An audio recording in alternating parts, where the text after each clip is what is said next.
Get this and get it straight. Crime is a sucker's road. And those who travel it wind up in the gut of the prison of the grave. This time, a twisted mind, a hole cut in a wire fence, and a corpse in a storeroom. All added up to freedom. But only for the one who had it coming. From the pen of Raymond Chandler, outstanding author of crime fiction, comes his most famous character in The Adventures of Philip Marlowe.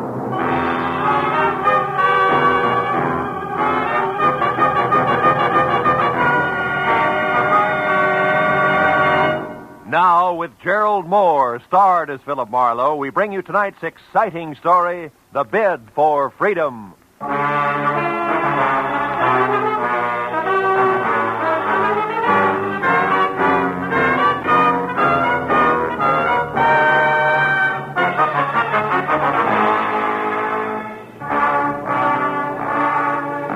Never fails. When you worry over your bank statement, then hug your office phone from 9 to 5, anxious for business, nothing happens. But the minute you decide you'll get rich another day, chuck the puny balance sheet into a bottom drawer and make plans, you want it. And that was exactly the way it played when at 3 o'clock on the kind of slate-gray afternoon that makes the beckoning Santa Fe Railroad vacation billboards look a little more so. I left a note on my office door and headed outside and across the street for some real Hungarian goulash. Very good today, too. A second after a waiter disappeared into the kitchen with my order, she was standing at my elbow. Not quite young, not quite pretty, not quite blonde. And when she spoke, not quite sure of what she was going to say next. You're Mr. Philip Marlowe, aren't you? I mean, the private detective whose office is across the street? Yeah, that's right. My name is Helen Asher. Oh? I have to find someone. You do that kind of work, don't you? Finding people, I mean. That all depends, Miss Asher. Who's the person you have to find? Leon Rodell, a friend. Uh-huh. You see, I just got into town. I had his address in my handbag, but I lost it. The handbag, that is. And I don't exactly know which way to turn. Well, just a minute, Miss Asher. Let's take it a step at a time, huh? Here, now sit down. Oh, no. No, thank you. I'm in a hurry, Mr. Marlowe. Leon Rodell isn't listed in the phone book. I've tried that, and I don't know the name of his firm, his business name. He deals in ceramics. Is that all you can tell me? Oh, no. I have something else. It's a name and an address here in Los Angeles. Fortunately, that wasn't in my handbag, but here in my coat. No. No what, Miss Asher? Outside there, on the street. What's on the street? Nothing. Nothing at all. Hey, Excuse me, Miss Asher. Wait a minute. My mind.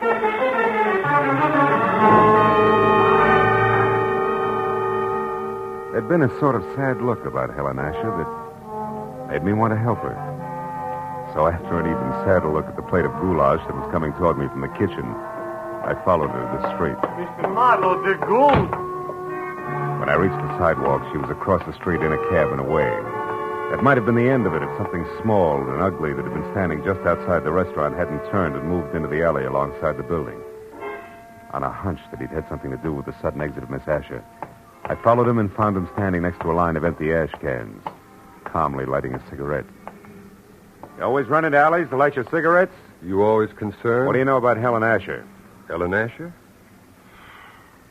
I haven't any idea who you're talking about. Come on, little man. I'm talking about the gal who just got into that cab. Do the words begin to flow, or do I wring them out of you? Hey, get your hands off me. You're ripping my pocket. You're lucky it isn't your nose. Come on, talk. All right. It's no secret. Here, it's all in this letter. Look, right here. Oh!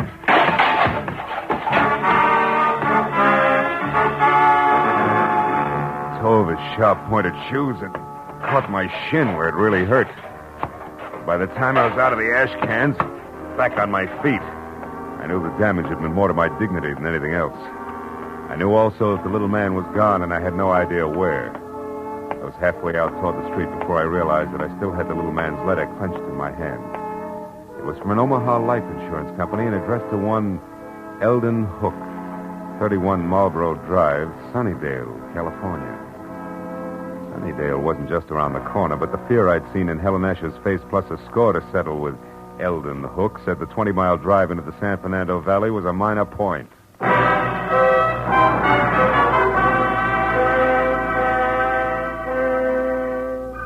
Under the gray sky overhead that thickened by the minute, Sunnydale, about the size of the hole in a candied lifesaver, looked as warm and cheerful as crepe paper. And number 31 Marlborough Drive, also gray, was no improvement from the ponderous, bleak stone buildings which said Queen Victoria should have slept there. Past the high, thick wire fence that surrounded it to the wrought iron gate in front of me labeled Hillcrest Sanitarium. Keep out. Took 10 minutes of softly phrased questions and answers to get the boss man, a Dr. Cianetti, to the gate. I told him who I was and what brought me to him, including a description of Eldon Hook. I don't understand. Come in, Mr. Marlowe, please. Eldon Hook has been with us as an attendant for more than a year now, and his behavior has always been satisfactory. Nothing would surprise me anymore today. By the way, sir, what did you say that woman's name was? The one who approached you in the restaurant? Oh, Helen Asher. Is it possible that she was once a patient here, Doctor? No. Oh. What about Leon Rodell? Leon Rodell? Hmm. How do you know that name? From Helen Asher. She was looking for him. That's why she wanted to hire me. She knew he was here in Los Angeles. Mr. Marlowe, this woman, was she young? About 30, blonde? Yeah, that's right. Why? Why? Because this morning, earlier, about 6 o'clock, one of our patients escaped. A woman you know as Helen Asher, and we know as Charlotte Rodell, Leon Rodell's wife. Oh. She's insane, huh? Temporarily, yes. Come over here, near the fence. Oh. I'll show you how she got away. But how she managed to cut through enough of this thick wire link fence to make a hole large enough to crawl through is beyond me. Here, look, behind this ivy. Uh-huh. Even with a good wire snipper, it would take hours to get through all these strands, huh? Wasn't she missed inside? Yes, but she was only gone minutes. Apparently, she had been doing a little at a time during her recreation period, at night, whenever she could. Be careful of the burrs and those bushes there, Mr. Marlowe. Yeah, I see what you mean. Tell me, Doctor, have the police been notified? Of course, at once. The law compels us to. And frankly, Mr. Marlowe, I'm terribly worried. Oh? You see, it was her husband, Leon Rodell, who had her confined here a year ago. 6 months after their marriage, she began to act strangely. He felt it would be only with our help that she could ever regain her mental equilibrium. I thought that we were accomplishing that. Apparently no, huh? Obviously no. But, Mr. Marlowe, we must call the Los Angeles police right away and tell them that Leon Rodell now lives here, not in San Francisco. He must be protected. Yeah, I see your point. Yeah, she did break out. She is trying hard to find Leo, and 3 she ran from Eldon Hook, who was very close on a trail. That's right, Mr. Marlowe. That's why I suggest that Leon Rodell discontinue seeing his wife as of last month. He always left Charlotte very upset. But now I'd better call the police. Yeah, it's a good idea. Although Charlotte didn't know where her husband was staying or what the name of the ceramics business was, she... Say, Doc. Doc, she claimed that she lost a handbag. Have you found it by any chance? Yes, we did. We found it in the brush near a hole in the fence. I've got it right here in my desk. Oh, good. There was an address on a card in it. 3840 something. Yes, here it is. 3840 Lookout Terrace. Lookout Terrace. Lookout Terrace. That's right here in the valley, up in the hills, south of Ventura Boulevard. Mr. Marlowe, if possible, I'd like to avoid having the papers get hold of this story. This is a rather exclusive nursing home. So? Well, in a sense, you're already in this case. Could you try to find Charlotte Rodell and bring her back here before the police do? Well, Dr. Cianetti, It would be doing a great service for the woman and her husband. I'll pay you your fee. All right, Dr. Cianetti, I'll try. I'll call you as soon as I have something.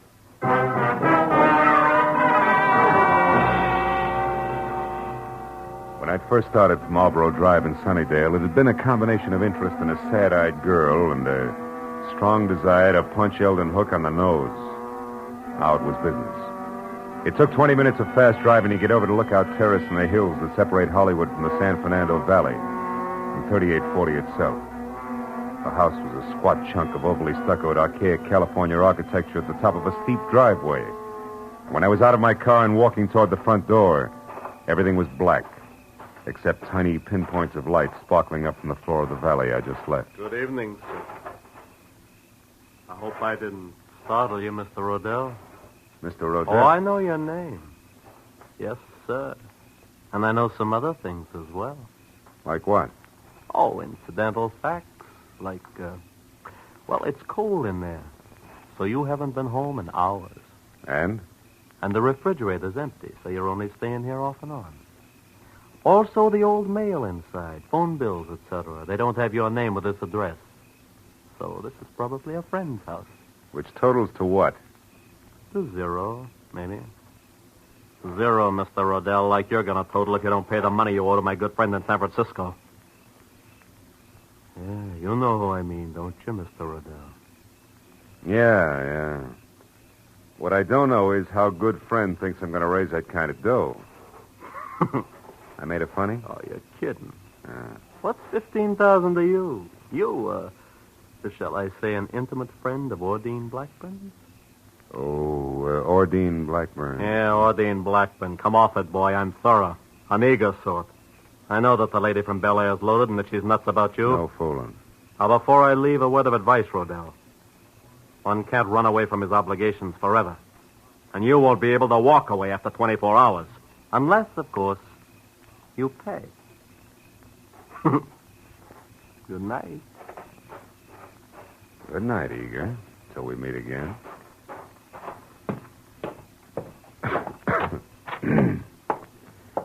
Oh. There'll be some heat in here somewhere.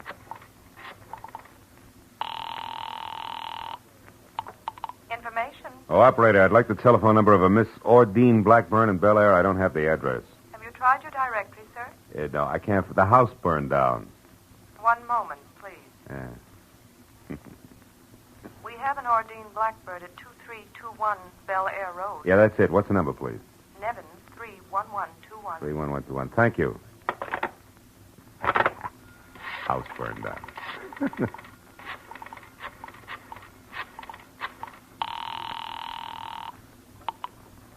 Hello? Hello, Miss Blackburn. Yes, this is she. Miss Blackburn, my name is Philip Marlowe. I'm a private detective who at the moment is anxious to get hold of Leon Rodell. You know where he is? Well, yes, I do, but I don't think... Now, please, it's important. Leon Rodell's life is in danger. I want to help him. Leon's life? What's going on, Mr. Marlowe? Well, there isn't time to explain, believe me. That's what she said, but Who said? Someone who called about 20 minutes ago. A Miss Helen Asher. Oh? She said she was supposed to meet Leon at his storeroom about purchasing some ceramics, but she forgot his address there. Did you give it to her? Well, yes, I did. Oh, great. She's the one who's after him. What's that address? Come on, quick. 3909.5 Ventura Boulevard. Ventura. It's in the rear of a parking lot. But tell me, Mr. Marlowe, what's Well, wrong? there's plenty wrong. For one thing, Talk to you again, baby, some other time. I doubt it, Mr. Rodell. Jumped to a hasty conclusion, didn't I? Yeah, you did, Eager. You see, I'm really only a bill collector, just like yourself, so why don't we... Get some makeup? Oh. Not a chance, sweetheart. I wouldn't be happy that way.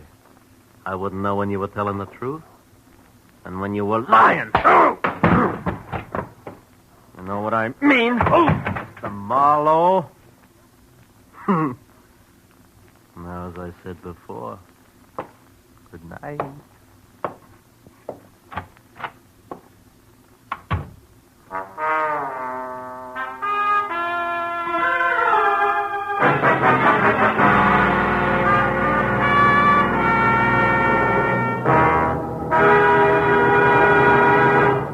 In just a moment, the second act of Philip Marlowe. Now, with our star, Gerald Moore, we return to the second act of Philip Marlowe and tonight's story, The Bid for Freedom.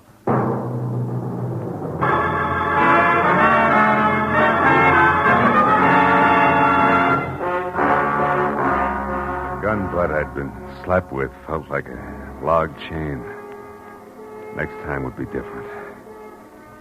I waited till Eager drove away, and then went out and got in my car and unwound my way down the hill again to Ventura Boulevard. There I turned west and drove out to 3909.5.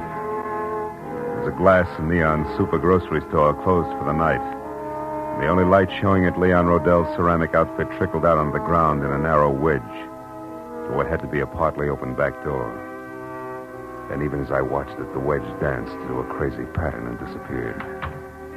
I ran for it and got there just in time to see Charlotte Rodell dart down the alley.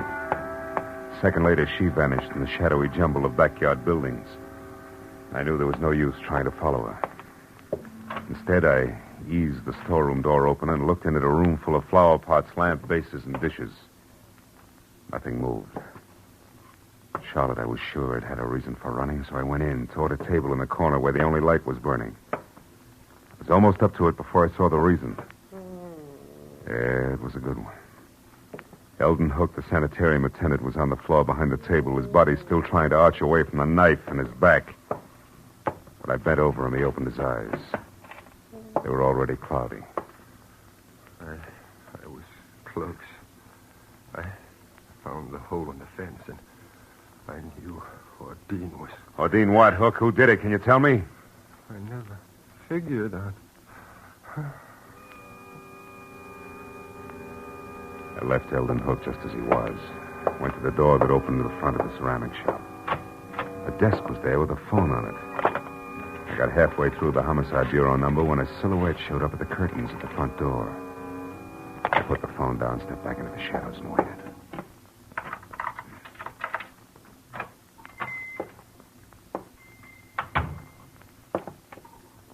Oh, that's funny. They've left the work light on. Not necessarily, Mr. Rodell. Who are you? Name's Marlowe. I'm a private detective. You are Leon Rodell, aren't you? Yes? What are you doing here in my shop? You better finish taking your overcoat off, Mr. Rodell. Now, see Your here. wife has run away from Hillcrest Sanitarium. Charlotte is out? That's right. How do you know this? She came to me tonight under a phony name. Tried to get me to locate you. She'd lost your address. Oh. This is a shock, Mr. Marlowe. A terrible shocker. Poor Charlotte. What an awful thing this is for her. Yeah. Excuse me, I need this. Sure? Oh, you? No, thanks. You see, Marlowe, I've only been here in Los Angeles a month. The last time I visited Charlotte, that was about 3 weeks ago, and I hadn't planned to stay out. Wait a minute. My wife is the only one who had my local address. If she lost that, how did you find me? That's a long story. I got the address Charlotte lost, and I've already been up to your house, but the last step was a call to a Miss Ordine Blackburn. Ordine? Yeah, she sent me up here. Oh. Then you know about Ordine and me. A little. Well, I suppose under the circumstances, that's hard for you to understand, Marlowe, and even harder to accept. Not exactly, under the circumstances. Oh? Well, the law is not as generous as you are. Has no room for understanding. Insanity isn't grounds for divorce until after 3 long years have passed. And maybe Miss Blackburn doesn't want to wait that long, huh? Well, to be frank, I don't know. I'm in love with her. I think she loves me. I haven't had the courage to tell her about Charlotte yet. Maybe you won't have to.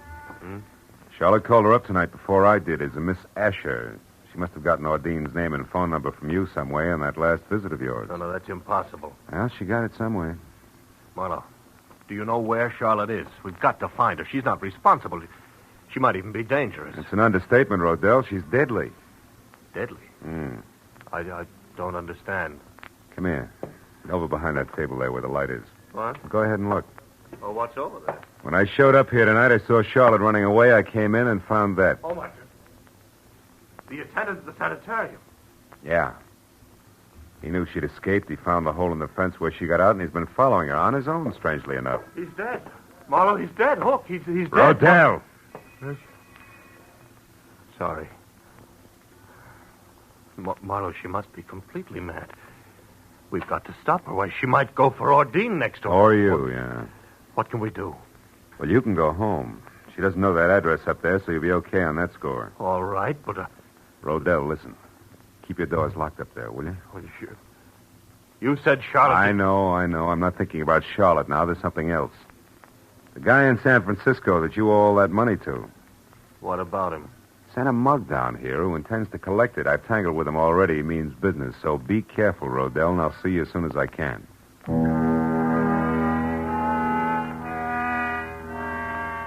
I watched him go out the door limply, his head down. He looked about as tough as a bowl of whipped cream. Then I went back to the desk again and saw that he'd left his overcoat where he dropped it on the chair. I called the police, gave him the word on Charlotte, and when that was over, I had to switch on the desk light to check the sanitarium number before I could call Dr. Chinetti. That's when I saw the letter lying on the desk, an important letter. but for one reason only. It was addressed to Leon Rodell at his house on Lookout Terrace. It was an open invitation to anybody who'd come to the shop looking for that particular piece of information. And there was no doubt in my mind that Charlotte had seen it, which made it long past time for me to get up there and on the double. I turned, headed for the door, and stopped all in one motion. A pair of headlights slashed at the windows and then blinked out.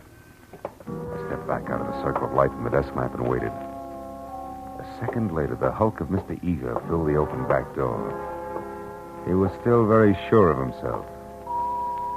He took in the storeroom with one long glance and then sidled through the clutter as deftly as a rumba dancer toward the door where the desk and I were waiting.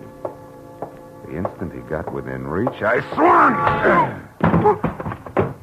You again, you dirty lousy... Made your pitch once, big man. Why don't you sit on it? Why, you... That squares us up for that clip on the chops you gave me. Oh, no. No, not quite, mister. Even Steven now, big man. When he went down that time, he took the chair, Rodell's overcoat, and half the stuff on the desk with him.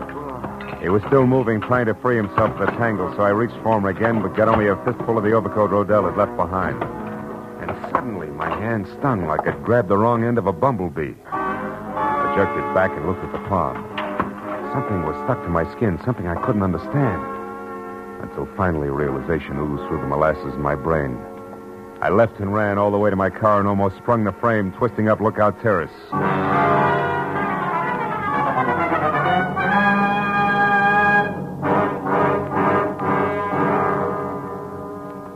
I parked down the hill from 3840 and ran as far as the house next door, where I got to the back, hopped the fence, and got my gun in hand. As I expected, Leon Rodell was there, and so was Charlotte in a coupe. The door open, was poised at the top of the precipitous driveway like the lead car on a roller coaster. Why are you angry with me? I'm not Leon? angry, Charlotte. Now get in the car. We haven't much time. I did everything just like you said, Leon. I know. I lost my handbag with your address in it. The car, I Charlotte. had to find you, didn't I? You did I tried fine. everything. And then I learned about your shop, and I went But there. you shouldn't have done that, Leon. Charlotte. Now get in the car. Leon, I saw what you'd done to that Mr. Hook from the car, Charlotte. sanitarium. We're rushed. You killed him with a knife. I had to, Charlotte. He'd been spying on us all the time. He knew all our plans, and he wanted lots of money to keep quiet. Now, It the car, frightens me, Charlotte. Leon. I wish you hadn't. Stop it, Charlotte. It doesn't matter anymore. It doesn't Don't matter. kid yourself, Rodell. Mr. Marlowe. Oh, I found Leon by myself, so I really don't need you after all. I only wish you were right, baby. Don't move, Rodell. Oh, but you don't understand, Mr. Marlowe. Leon and I are going away together on I a trip. understand, and all right, more than you do now, Charlotte, and I think you better go in the house and wait for us, Oh, no. huh? No, don't Please, you see? please, We... do as I ask. All right. But don't be long.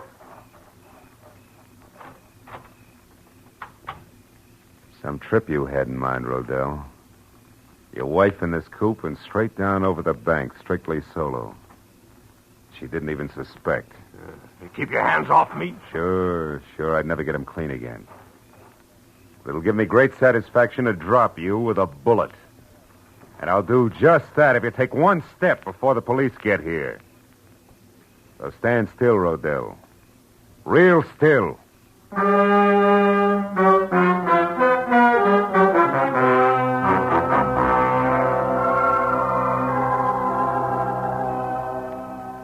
And that's really all that happened, Dr. Cianetti.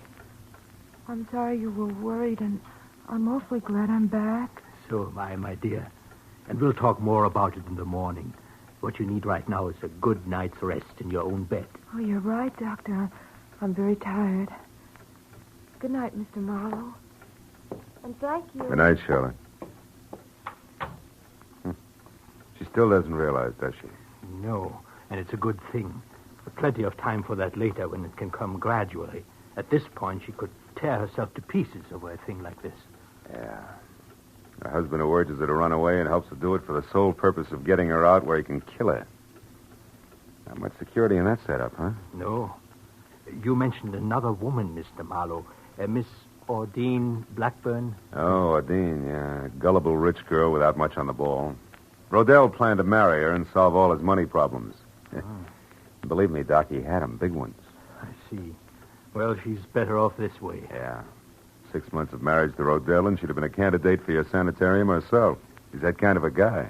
And my late employee, Eldon Hook? Well, he knew that Rodell had been urging his wife to run away and that he'd cut that hole in the fence. Hook found out that Rodell was interested in Ordine, and he tried to shake Rodell down. Signed his own death warrant on the spot. You know, it's sometimes frightening to me, Mr. Marlowe, to realize how many warped and twisted minds there are that never get help until it's far too late. But there's always some good in every bad thing, they say. What about this case? Charlotte.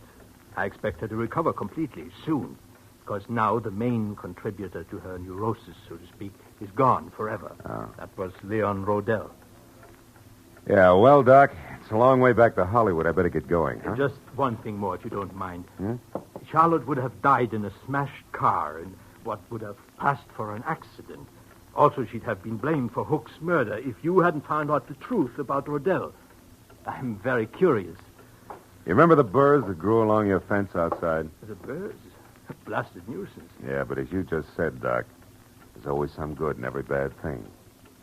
Rodell told me that he hadn't been up here for 3 weeks. And yet tonight his overcoat was loaded with burrs. I got one in my hand from it. Oh. That gave me a hunch. Well, from there on it played. Disappointed? To the contrary, satisfied completely. Good night, Mr. Marlowe. Good night, Doc.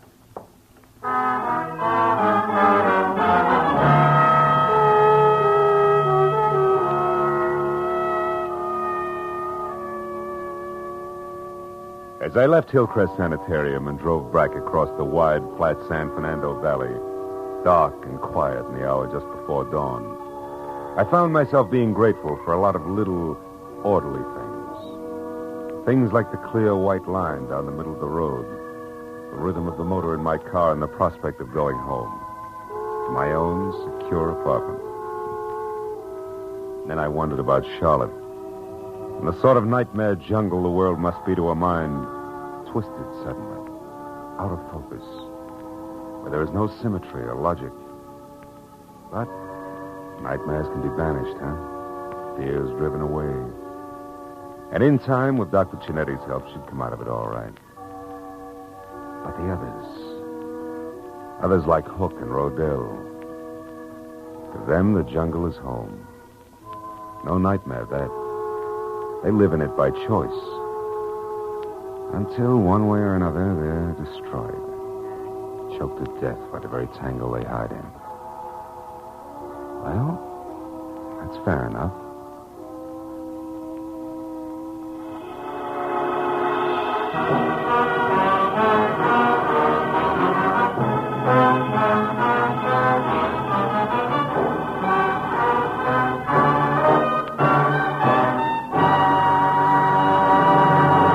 The Adventures of Philip Marlowe, bringing you Raymond Chandler's most famous character, star Gerald Moore, are produced and directed by Norman MacDonald and are written for radio by Robert Mitchell and Gene Levitt.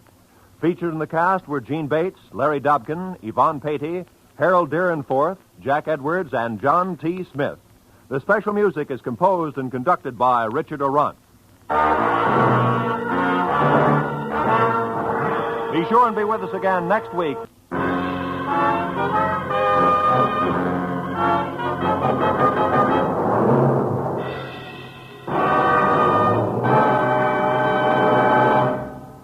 This is Roy Rowan speaking. This is CBS, where Philip Marlowe takes the case every Saturday night, the Columbia Broadcasting System.